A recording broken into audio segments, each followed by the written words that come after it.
Hi friends, welcome to my wonderful life. இன்னைக்கு ஒரு சூப்பரான சூப் ரெசிபி பார்க்கலாம். முருங்கைக்கீரையை வாங்குற அன்னைக்கு வந்துட்டு நான் கரெக்டா கூட்டு பொரியல் பண்றேன். இந்த மாதிரி கொஞ்சம் தின்னா இருக்கிற காம்பு, ஹார்டா இருக்கிற முருங்கை இலை இதெல்லாம் சேர்த்து ஒரு சூப்பு ப்ரிப்பேர் பண்ணி குடிச்சுப்பேன்.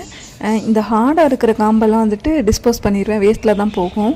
இந்த காம்பெல்லாம் நல்லா தண்ணியில் அலசி இந்த மாதிரி குக்கரில் எடுத்து வச்சுட்டு அதோட ஒரு ஸ்பூன் கார்ன்ஃப்ளவர் மாவு, 1-2 தட்டின ஒரு வெள்ளைப்பூடு, கொஞ்சமாக மஞ்சள் தூள், ஒரு ஸ்பூன் ஜீரகத்தூள், கொஞ்சமாக மிளகுத்தூள், அப்புறம் உப்பு, தேவையான அளவு தண்ணி இதெல்லாம் சேர்த்து குக்கரில் மூடி போட்டு ஒரு 2 விசில் விட்டு இறக்கணுன்னா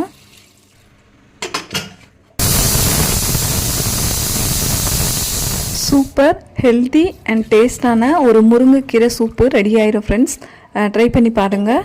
வீடியோஸ்லாம் பிடிச்சதுன்னா சேனல் தொடர்ந்து பாருங்கள், லைக் அண்ட் ஷேர் பண்ணுங்கள் ஃப்ரெண்ட்ஸ்.